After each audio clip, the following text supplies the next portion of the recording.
Il a eu un petit souci, mais qui n'est pas rédhibitoire, autrement il ne viendrait pas aujourd'hui. Mais on prendra le temps avec le staff médical et de faire le point déjà, acté, et puis après voir l'évolution.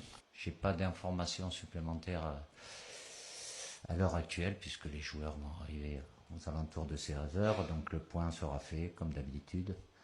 Peu importe le joueur, peu importe le club. Kylian. On t'a vu venir à des kilomètres. Je crois que même Deschamps, il t'a vu venir à des kilomètres. Oh, le pauvre. Franchement. Mais, Deschamps, est-ce que t'as besoin de, frérot, toi aussi, t'as une équipe pour déclarer la guerre à la Corée du Nord, à qui tu veux, frérot. Mais vous êtes fous, quoi. Pour aller jouer les équipes que vous allez jouer là, pendant la trêve, pourquoi tu laisses pas reposer les joueurs qui jouent énormément, etc., etc. Est-ce qu'il y a besoin d'un Kylian Mbappé réellement pour battre, je ne sais même pas contre qui vous allez jouer. Mais c'est n'importe quoi. Bref, en tout cas, Kylian Mbappé va rejoindre les Bleus malgré sa petite gêne à la cheville. J'ai l'impression de voir le coach de comment ça s'appelle de l'Espagne qui a dit t'as joué avec le Barça, bah ça veut dire que tu peux jouer avec tu peux jouer avec l'équipe de l'Espagne en parlant de Yamal bien sûr. Donc voilà. Bon, c'est vrai que là ça fait un peu bizarre tous ces joueurs là qui se blessent. Mais de toute façon c'est toujours pareil. Quand les matchs, ils savent que les matchs ils sont éclatés au sol, tout simplement les matchs de la trêve. Donc là, on a Mbappé, aïe, j'ai mal à la cheville, alors il y a strictement rien eu, on l'a vu sortir tranquillement et apparemment c'était une entorse. Soi-disant, enfin bref. Mais en tout cas, voilà, je peux le comprendre. Après, je peux vraiment le comprendre. Il a peut-être pas envie de jouer ces matchs-là, basta. Hein. Tout simplement, il a envie aussi du repos parce que là, la saison, elle va être très longue, en sachant que il y a la Coupe du Monde aussi en juillet, pardon, juin ou juillet, je sais plus. Donc forcément, attends, Kylian Mbappé, Harry Kane avec l'Angleterre, comment il s'appelle, Yamal avec l'Espagne. Apparemment, Maston Tutuno, là, l'Argentine aussi, il a pas envie d'y aller, j'ai l'impression, parce que lui aussi, il a une gêne, apparemment. C'est bizarre, tous ces joueurs. Juste avant la trêve, ils sont pas blessés durant tout, et dès qu'il y a la trêve, j'ai mal à la cheville. Donc voilà. Mais Deschamps, ressaisis-toi. Fais pas les mêmes erreurs que les autres abrutis, là. Comme le sélectionneur du Portugal, qui sélectionne João Neves, alors que le mec, lui, il a carrément pas joué, parce qu'il est blessé, mais l'autre abruti le convoque. On a Yamal qui a rechuté au niveau de sa pubalgie. Alors après, est-ce que c'est vrai ou pas? Je ne sais pas. Mais l'autre, Fuentes ou je sais pas quoi, ils vont jouer contre une équipe claquée, je crois, et il a besoin de Lamine Yamal pour ça. T'as vu l'équipe de l'Espagne? Ou comme João Neves, t'as vu l'équipe du Portugal, l'équipe de France, Portugal et Espagne, vous n'avez pas besoin de tous ces joueurs-là pour cette trêve internationale. Tout simplement, jouez avec ce que vous avez, franchement, ça suffira amplement. Vous allez gagner avec un gros score et basta.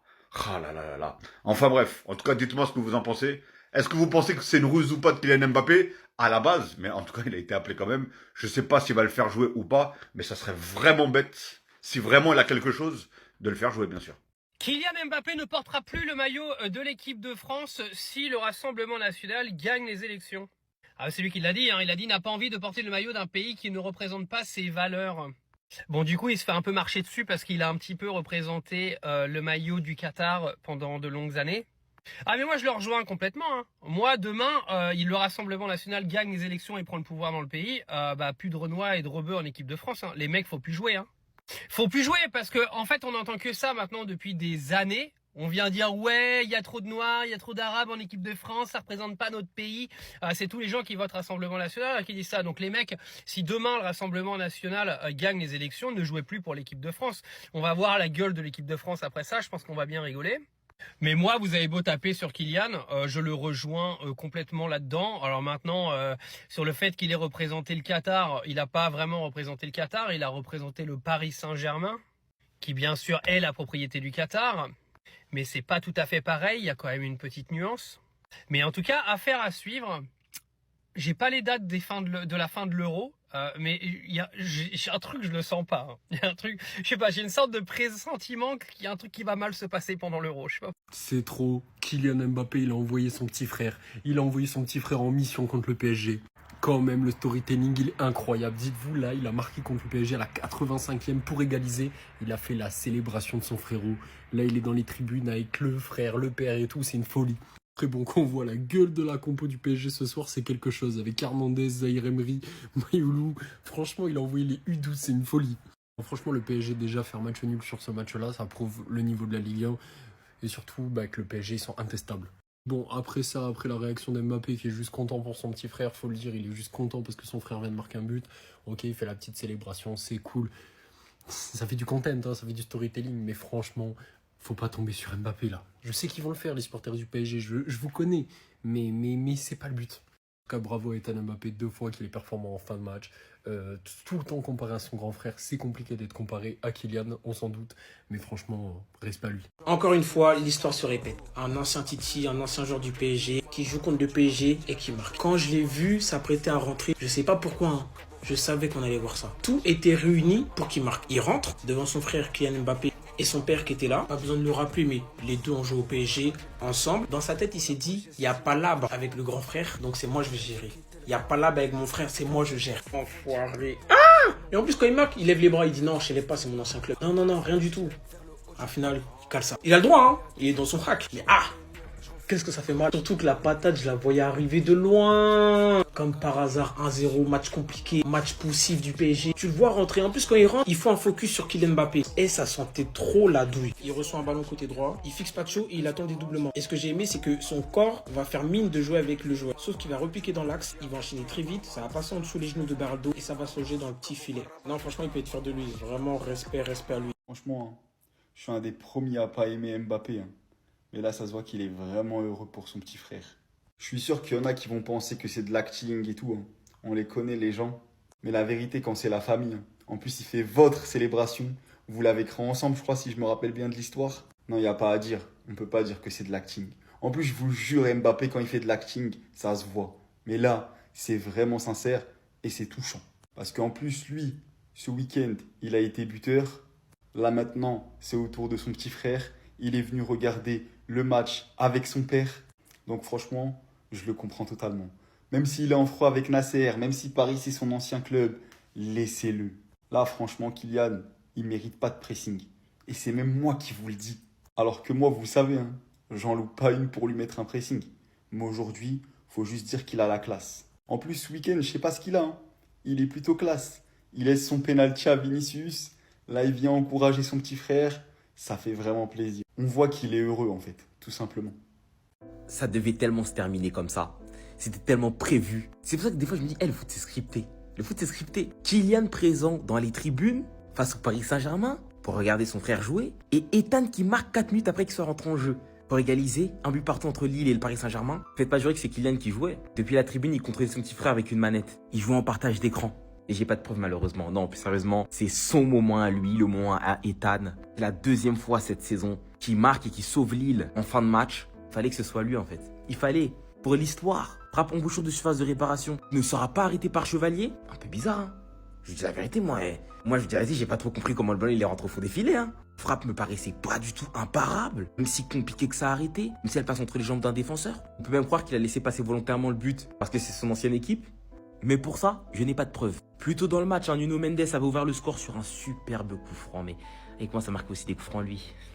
Cette semaine-là, elle est parfaite pour lui. Hein. Aujourd'hui, le Paris Saint-Germain s'était présenté à Lille avec une équipe totalement remaniée. Voilà, du Zaïre Emery défenseur droit, Mayoulou, Lille, Jantou. Pas de Vitinha titulaire. Une attaque Ramos en pointe. Baye Barcola. Et Ramos, hein, quand il est titulaire, on sait tous hein, qu'il va jamais marquer. Voilà, il va jamais marquer. Pour qu'il marque un but, il faut qu'il rentre en jeu, sinon, ça rentre pas. Vous voyez le but qu'il marque face à FC Barcelone à la dernière minute. S'il avait débuté le match en tant que titulaire, il aurait raté. Pour vous dire. Au-delà du but et du match nul, voir cette image avec Mbappé qui kiffe en tribune, vous avez gâché ma soirée. Supplément, Lucas Chevalier est encore sur la photo du but qu'on se prend. Vous pouvez le défendre comme vous voulez, oui ça passe entre les jambes de Beraldo, mais il doit pas se le prendre ce but. Pendant qu'à City, tous les week-ends, il remercie Donnarumma, merci Gigio Donnarumma, son duel remporté contre Igor Thiago.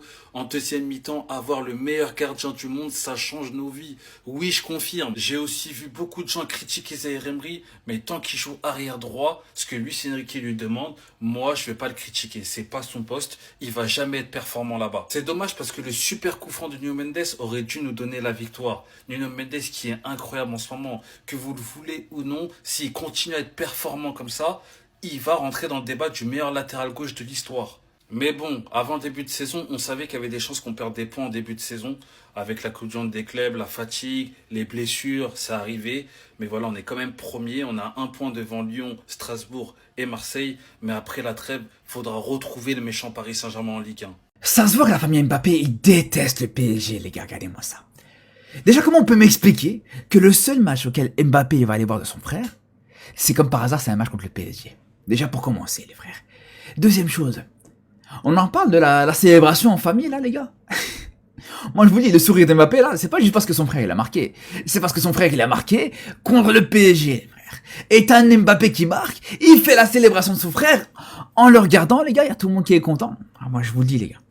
C'est pas juste parce que c'est un but, voilà, d'être un Mbappé en Ligue 1. Non, non.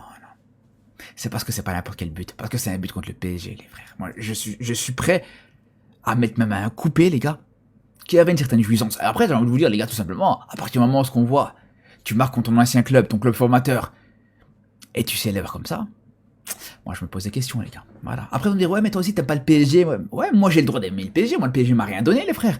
Moi, le PSG m'a pas payé des salaires à 10 millions par an, minimum.